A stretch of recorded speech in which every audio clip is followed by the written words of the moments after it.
Hello and welcome back to the channel, and today you find me out right next to another Roman road. So this is Stane Street in Eartham Woods, part of the Slindon Estate National Trust property, and this is the southern end of the Roman road in this section of the woods. Just following on from the video that we made last week, I was in hunt of a Lancaster bomber memorial and couldn't find it. So when I was planning to make that film, didn't know whether to start at this end or start at the northern end, and couldn't find it, and also been changing phone devices and couldn't get maps up, and a local passerby had given me directions, but the directions turned out to not be good directions, so hoping we're going to be more successful on this trip. So yeah, had a look at the map, and it looks like what I need to do is head straight up the side of the hill, and at the top we're going to turn right and climb up to where we believe the Lancaster bomber crash site is. If you've not seen my videos before, we've walked down this Roman road from Bignor Hill down to Chichester. It's a lovely place to come for a walk, and the car park is a National Trust car park located just over there. Quite easy to access this, and as you can see by the little camp in the woods there, it's very popular with families and dog walkers, horse walkers. We're just reaching a change of season, so we've still got some green on the trees, but it won't be long before autumn is in.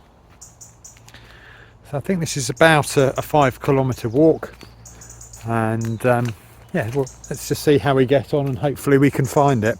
So here we get to see the road in all its glory. Some large bits of chalk there, almost looks like surfacing there, to be honest. Don't know whether it could be that, to be honest. Could just be a big flint. So right next to this beautiful looking beech tree. So somewhere in this area there's supposedly a Roman cemetery or burial ground. So I thought it'd be fun just to download Ghosttube to my other device and then just see, have a little walk through and just see what we find. So this is the phone. Basically it supposedly listens for spirits or ghosts, and then words will come up on the screen. Right back there it came up with "I can hear you." So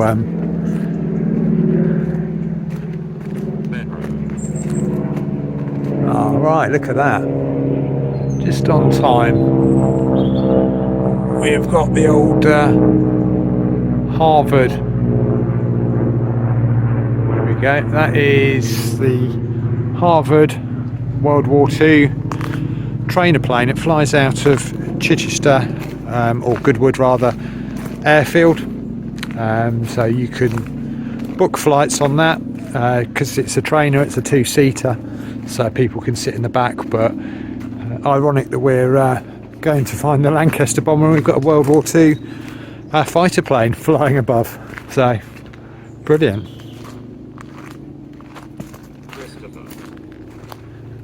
So we've got a Christopher.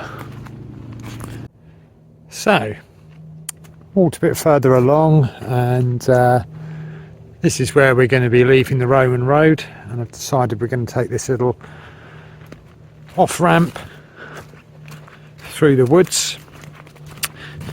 Now, as I said at the start of the video, I was having some problems with devices and navigation, and yeah, that's continuing on this week. So I've downloaded some offline maps on an app called OSM, but I'd also downloaded an app called Komoot, I think it is, Komoot, and it has the location of the bomber on there. But it's not until you get out and want to do a hike, and then it wants to charge you an annual fee to access the app, even though you've got it installed on there and all the data's on there. To actually use it, they want some money. So so what I'm trying to do is I'm trying to sort of switch between different apps, this OSM one and then Komoot. Basically it's saying it's over there, and I believe we're on this bit here, and to be honest, it's a lovely woodland walk, so can't really complain. So yeah, we're going to head down here and see where this pathway ends us. So we've come to the end of that pathway and back onto one of these sort of fire roads. Tried consulting the map, and I'm getting conflicting things, but I'm going to go through this one just because it looks pretty. No other reason other than that.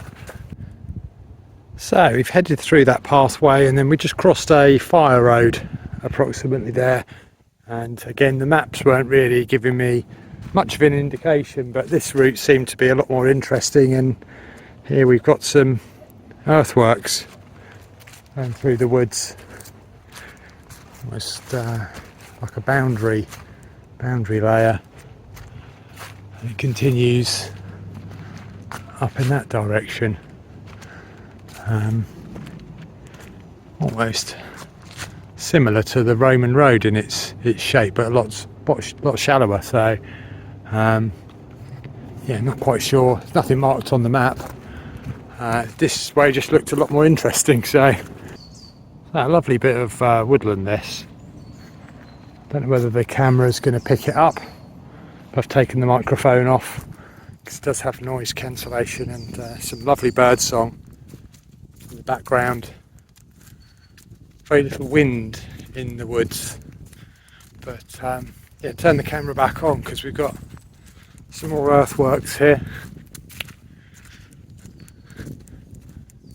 Not quite, again, don't really know what it is because it's not marked on any maps, but we've got this cross dike, is that the right word to use to describe it, running right the way down here. Again, looks remarkably like a Roman road. Same off in that direction.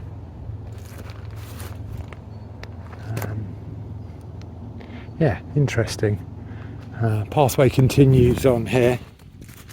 On my previous video, when I was filming the Roman road at Bignor, I was speculating that up near, I think it's called Gratling Beacon, but basically the beacon where the aerial masts are, up near there was some earthworks which didn't look too dissimilar to a Roman stop fort, and I think they're described as Neolithic groundworks, but it wouldn't surprise me if there was a Roman fort up there. I don't know if anyone knows if there's been any investigation carried out, but that might explain why there's so many of these roads going off, or dikes going off.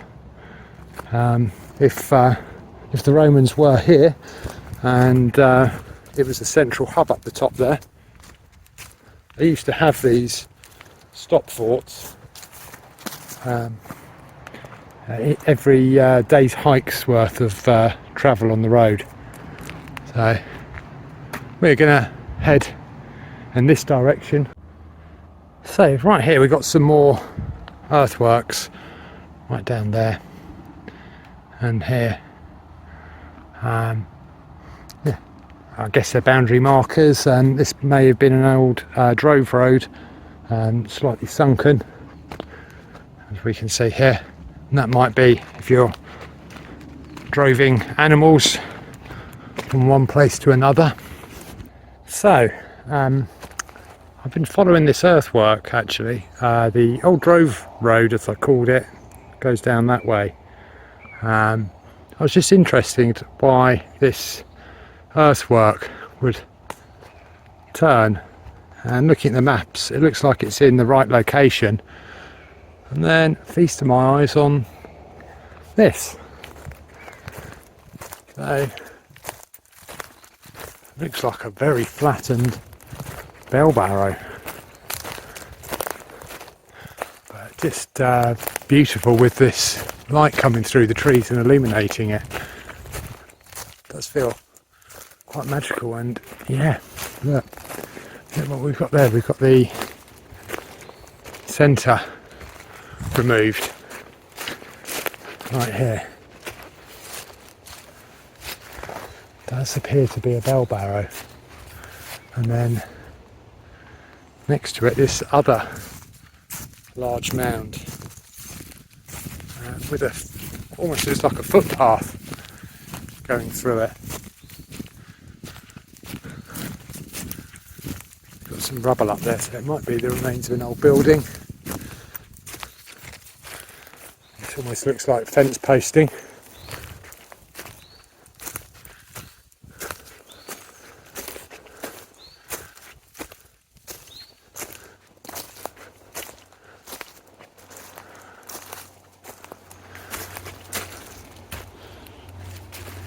These look more like flints than they do rubble, but almost looks like a rubble pile. So when we've been filming up in Hammering Park, there was a clock tower, and this is very reminiscent of the clock tower at Bell Barrows. Magical.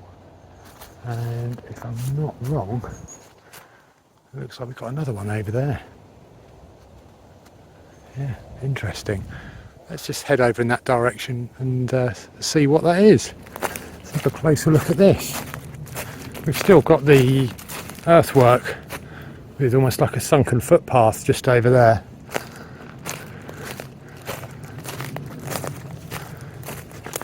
Got some mounds in the ground here, but some of these are down to fallen trees. But on this one, like the other one, we've got this perfect hole in the canopy, just illuminating this earthwork.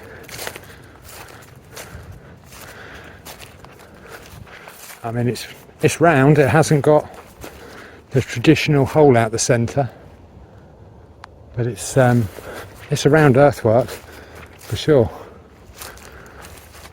Yeah, interesting.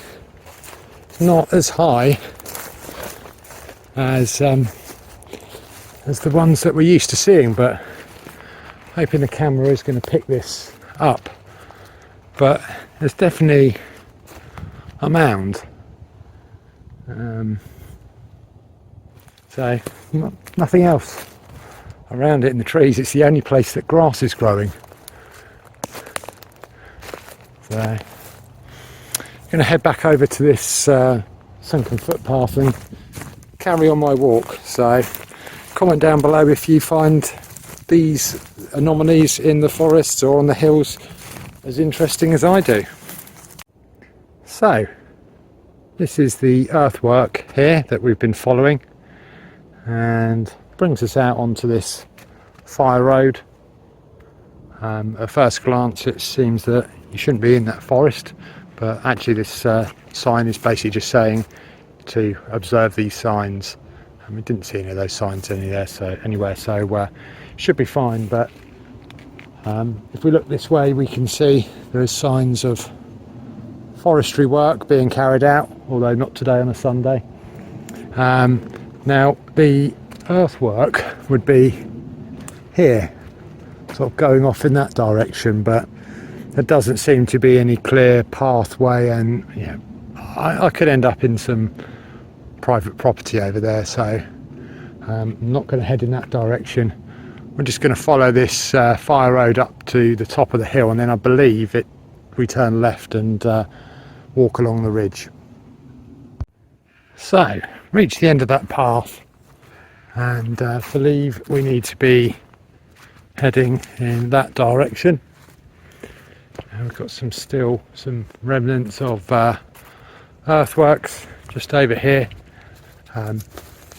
like a boundary ditch almost dug there, and on this pathway we've got these beech trees that line one side of the pathway, and often you find those sort of growing up out of the top of these boundary markers.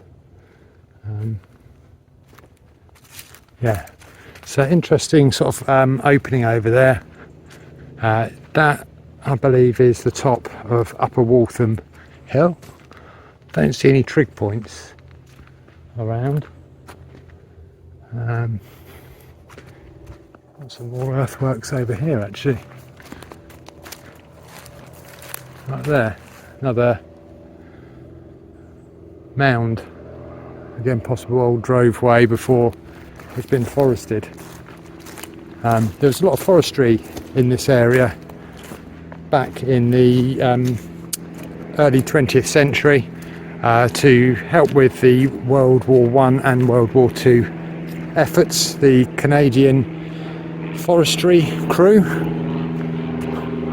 were up here, so a lot of these trees would have been planted about 100 years ago, and look, about 100 years old. It's been a much longer hike than I anticipated in terms of time, mainly because I've been getting lost. This is the memorial to a crash site, although I don't think this is the one that I was actually looking for. It literally pops up on the Komoot map, memorial or crash site. It actually doesn't say memorial, it says crash site. So, but this is the one that I was actually trying to find, because it didn't appear to be that far away from Bignor Hill or from the car park at Eartham, but yeah, it is quite a trek. So this pile of flints basically this is to memorial a American aircraft, I believe. So here we have the sign. Yeah, there it is. So yeah, it's an American one. Douglas C47 Skytrain Dakota. This is the sort of infamous one that you see used in a lot of films and games. The traditional one where troops would parachute from. I think later called the DC-3. I think the C47 is the army designation, if I'm correct, and the DC-3 is the civilian. Not that I know much about planes, but yeah. So this pile of flints is from American airmen who come to visit this site annually on the crash, and they gather the flints from this field here and stack them high. So yeah, crashed on 11th of February 1945, and a list of all of the airmen down there. So whilst I'm over here, I might as well head on to the next crash site. Now I think that crash site is going to be up there above this rim of trees. So these obviously happened on the brow of hills I'm not sure which direction the DC3 would have been coming from, but obviously it's just not got enough altitude and landed here. No signs of it today. But yeah, whilst I'm out here, I'm going to head on to the next crash site. I'll end the video here actually. Makes sense because it's been quite a long video traipsing through the woods, and I know your time is precious, so I'm going to end this video here and I'm going to do another video at the crash site over there. Thanks a lot for watching. If you could like and subscribe, it will help me to spread my content with other people who like this type of content on YouTube.